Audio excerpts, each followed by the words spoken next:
Busy bee Buzzer zoomed through the meadow, collecting delicious pollen. Buzzer had gathered so much pollen today.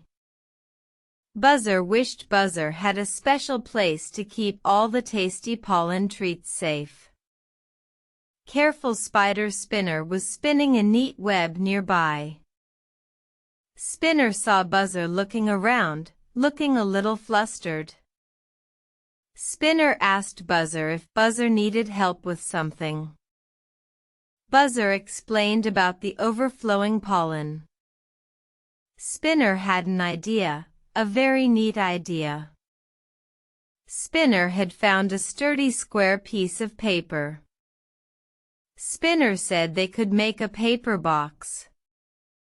A paper box was perfect for holding things, Spinner explained in a calm voice.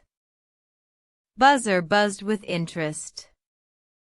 How could paper become a box? Spinner showed Buzzer the square paper.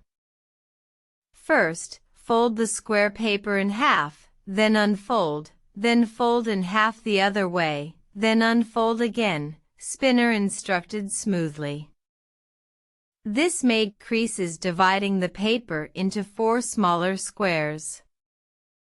Now, fold each of the 4 corners into the very center point, Spinner continued. This made a smaller square shape.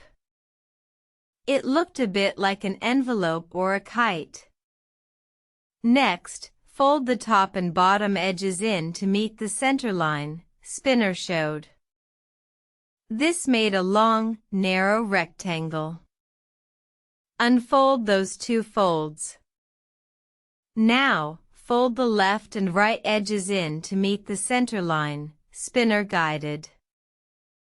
Unfold those 2 folds as well. The paper was now covered in many creases, dividing it into a grid. Now for the sides of the box, Spinner whispered. Cut a little slit along the crease line from the edge to the first horizontal fold on the top and bottom edges. Cut 2 slits on the top edge and 2 slits on the bottom edge. Buzzer watched carefully.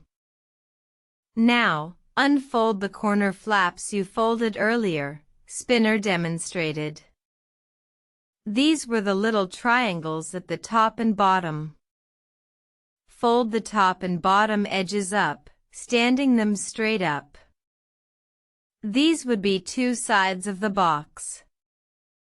Use the little cut slits you made to help bend the paper. Now, fold the corner flaps back over the sides you just stood up, Spinner said. These flaps would hold the sides in place.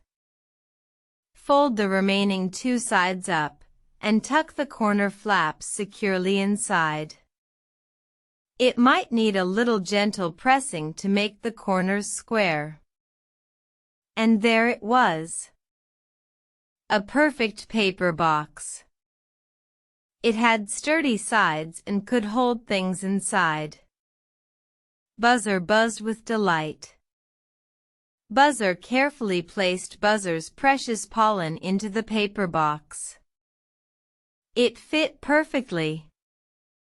The pollen treats were safe and tidy. Spinner smiled, pleased with the neat paper box.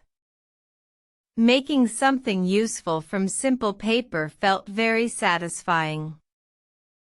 And working together made the task easy and fun. The paper box sat, a tidy keeper of Buzzer's treasures. Maybe you can try folding a paper box too. Imagine what treasures you could keep inside as you fold. Close your eyes now, and perhaps you can dream of tidy spaces and special little boxes. Sweet dreams, little one, and remember that making things with your own paws or hands can help you organize and keep your special things safe. If you liked this story, please give us a like and subscribe for more gentle adventures. Tell us in the comments what you would keep in your paper box.